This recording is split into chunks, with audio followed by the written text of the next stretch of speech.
Oi, gente!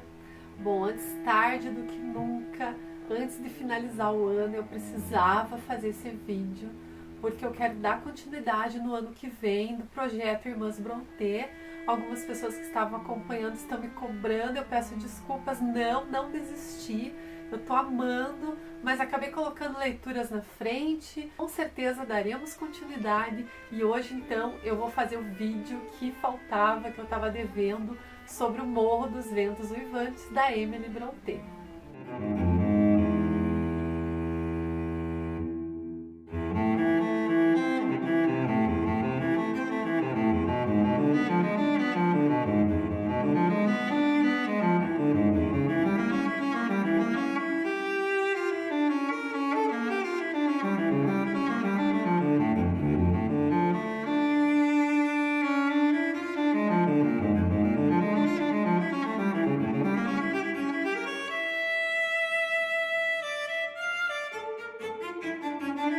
Bom, gente, resenhas sobre esse livro tem aos quilos e dificilmente alguém que já não pesquisou não tenha reparado que ele é um livro bem controverso.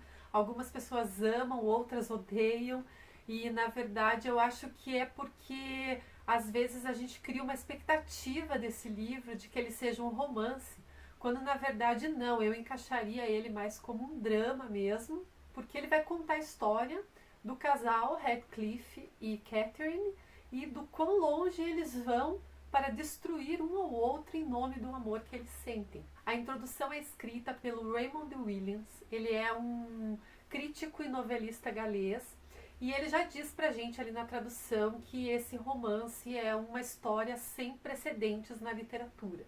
E isso porque na época em que a Emily Brontë escreveu, ninguém acreditou quando foi revelado que uma mulher escreveu esse livro.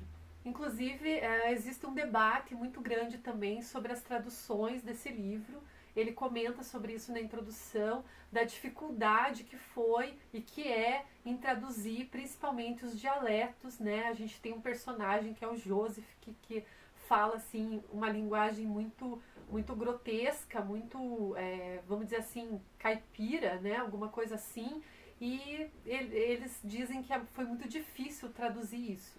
Mas falando um pouquinho da história, para quem não sabe, esse livro aqui, gente, diferente do Jane Eyre, eu vou tentar não dar spoilers, eu vou fazer uma resenha mesmo, porque eu acho que é um livro que tem que atiçar a curiosidade mesmo e fazer com que as pessoas leiam. Então a história começa, na verdade, quando o senhor Lockwood ele vai alugar uma propriedade na chamada Granja do Torto, que é vizinha da propriedade Morro dos Ventos Uivantes, e ele vai conhecer o proprietário, que é, na verdade, o Radcliffe. A história começa aí contando pra frente, né? E ele vai ficar um pouco assombrado com os trejeitos e com a personalidade, ele vai ficar um pouco assustado com a personalidade do Radcliffe. Nesse meio tempo acontece um imprevisto e o Sr. Lockwood acaba ficando acamado por uns dias ali, e ele aproveita esse momento para descobrir um pouco sobre a história do Radcliffe. E ele descobre que, na verdade, o Radcliffe, quando criança, foi trazido pelo proprietário anterior, o Sr. Earnshaw, que era o pai da Catherine. Ele simplesmente encontrou o menino aí numa viagem e trouxe para casa. O menino não tinha passado, não tinha história nenhuma, e acabou aí fazendo parte dessa família. Porém, todo esse tratamento acabou incitando aí o ciúme do irmão mais velho de Katie, e quando o velho morreu, ele acabou tornando o Radcliffe um empregado da casa. Então ele foi muito humilhado, e nesse meio tempo, Catherine, que tinha uma afinidade imensa por ele, acabou aí se curvando ante as exigências do irmão e as convenções. Acaba conhecendo o seu vizinho, um vizinho novo, Edgar, que é todo almofadinha e rico e bonito, e ela deixa aí o Radcliffe de lado e decide se casar com o Edgar. Radcliffe vai embora e acaba aí voltando depois com um propósito de vingança por toda a humilhação que ele passou. E aí, gente, sem dar mais detalhes da história, a gente vê então que a partir desse momento a escritora passou para o leitor o quanto o amor pode se tornar vingativo e ultrapassar aí todos os limites da humanidade. Então é aí que a gente vê que não tem nada de romântico no livro, muito pelo contrário. As impressões são bem negativas, são violentas, todas consequências de um amor orgulhoso e egoísta. E por conta dos dois lados, né? Então eu prefiro deixar a partir de agora algumas impressões da escrita da autora, já que o objetivo do projeto Irmãs Brontë é comparar a escrita das irmãs, né? Então a gente teve lá nos vídeos da Jane Eyre toda uma impressão que eu tive sobre a escrita da autora, o quanto ela colocou dela no livro, e aqui eu vou fazer a mesma coisa com a Emily e o Morro dos Ventos Uivantes. Uma coisa que eu achei interessante, e uma das poucas coisas que eu achei que liga um pouco com a essência do Jane Eyre, é o fato da Cat prezar muito pela liberdade. Num certo momento de tensão ali, onde ela se vê tolhida da liberdade pelo Edgar, mais particularmente na volta do Heathcliff, quando ela, né, tipo, achava que tinha perdido ele para sempre, e de repente ele volta e ela o quer como amigo. O Edgar, claro, né, começa a achar que é abuso eles estarem convivendo juntos e tal, e tenta tolir essa liberdade dela. E nesse momento ela fala para o Edgar assim: o que você está segurando agora, porque o Edgar pega ela, né, tipo, tenta segurar ela fisicamente. O que você está segurando agora, você pode ter, mas a minha alma vai estar lá, no alto daquele morro, antes que você ponha novamente suas mãos em mim.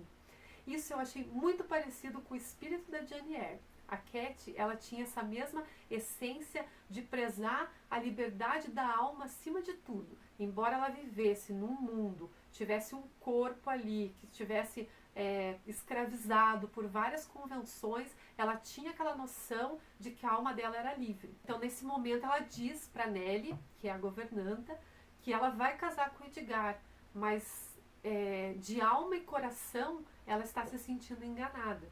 E eu quero dar um pouco mais de atenção, né, passando a história do livro, para o pós-fácio dessa edição, gente. Essa edição tem um pós-fácio escrito pela professora e pesquisadora Lenita Esteves. E eu achei muito show de bola, porque ela coloca impressões aqui que depois que você lê, você vai ter as suas impressões e compara com as dela. E ela fala nesse pós-fácio que uma das coisas que torna esse romance gótico, como ele é classificado por muitos leitores e críticos, é justamente algumas características, como a presença da morte, que vai estar sempre constante aqui na história, esse ar sombrio, essa vontade que a Cat e o Heathcliff assumem de que o amor deles transcenda esse mundo. Inclusive ela cita que eu não lembro porque não li na época, mas para os fãs de Crepúsculo, né, ela lembra que o Morro dos Ventos Uivantes era o romance preferido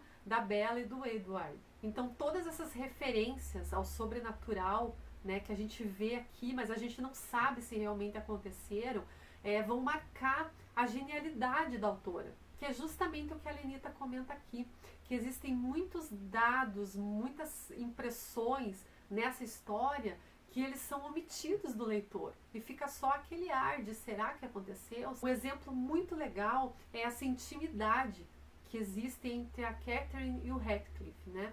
Só que na verdade, se a gente for pensar, a gente só tem acesso a tudo que foi contado pela Nelly, porque o livro, na verdade, ele é uma narração da Nelly para o Sr. Lockwood de tudo o que aconteceu. Então a gente sabe aí que eles tiveram na infância momentos juntos, momentos íntimos, uma afinidade muito grande. Mas isso é contado pelo olhar da Nelly.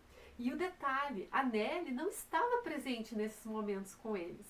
Então a gente ouve aí da Nelly que eles tiveram muitas aventuras, muitos momentos juntos.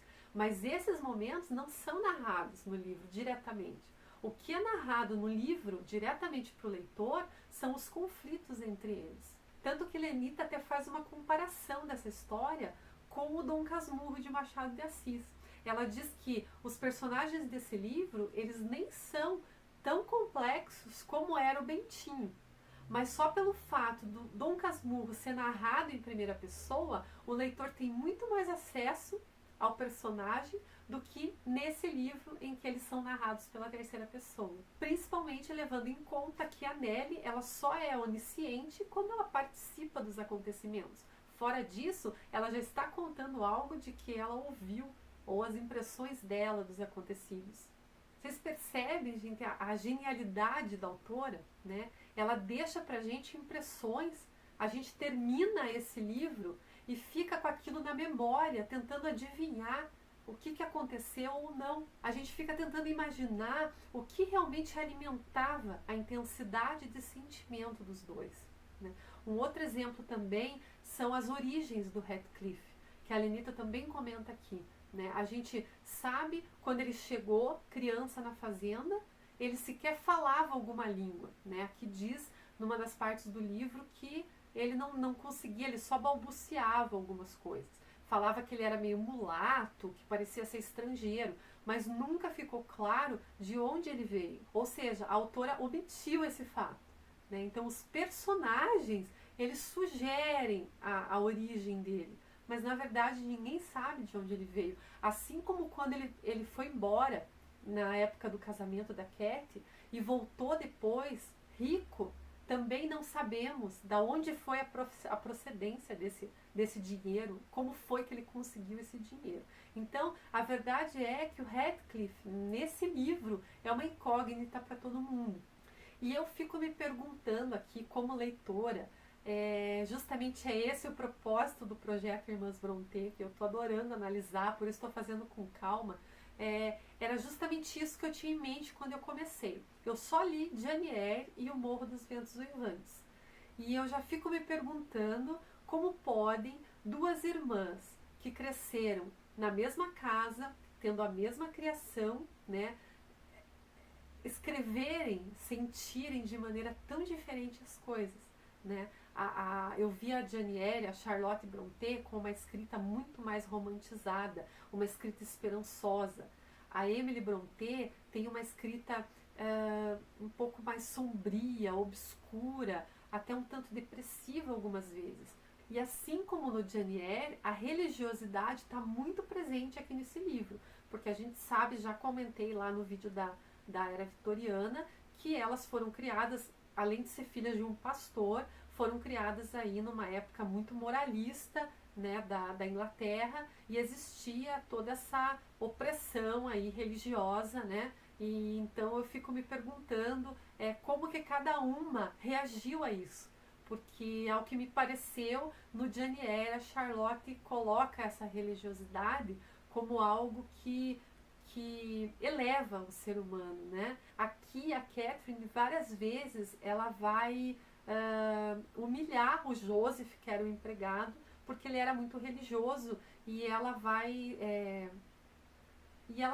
contrariá-lo, inclusive fazendo algumas artes ali, umas artimanhas, inclusive criticá-lo, né, pela sua postura moralista e religiosa, né? Embora ela fosse criança na época, não podia fazer nada, mas a gente sente assim que ela tem um rancor, uma raiva disso, que ela não suporta esse moralismo religioso, né? Enquanto que a Charlotte Brontë já coloca no livro como uma coisa um pouco mais saudável, né? Uma coisa até construtiva, vamos dizer assim, né? Eu senti muito essa diferença entre a escrita das duas. E claro que agora tem muita coisa pela frente ainda para analisar, né?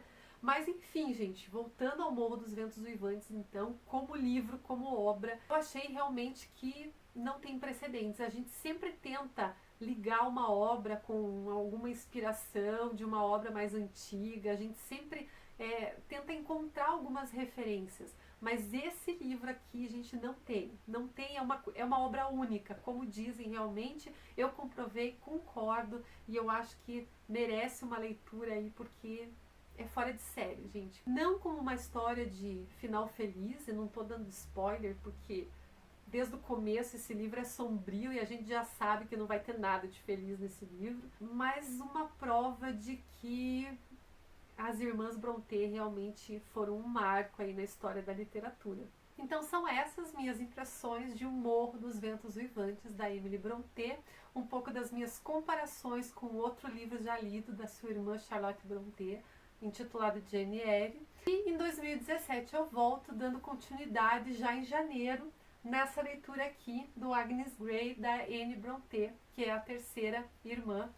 E já tô querendo pesquisar uma dúvida aí, porque eu fico me perguntando por que geralmente só a Emily e a Charlotte são citadas, né? Não se fazem muitas menções da Anne Brontë. Eu fico me perguntando se é porque a escrita dela é fraca ou se é porque ela foi a terceira das irmãs, não teve muita repercussão. Se alguém souber já do que ocasiona essa menor citação da Anne Brontë, me conta nos comentários para eu já me preparando para a leitura. Mas esse aqui então é o próximo livro para eu poder ter uma primeira impressão das três irmãs aí. Mas já adianto que vem muita coisa por aí em 2017 sobre as irmãs Brontë, sobre a era vitoriana, mais um pouco de Jane Austen, que precedeu as irmãs Brontë, justamente por conta de um artigo que eu estou escrevendo sobre o tema. Então, se vocês gostam do tema, gostaram do vídeo, deixe joinha, deixe nos comentários suas impressões. E para quem não leu, gente, recomendo demais.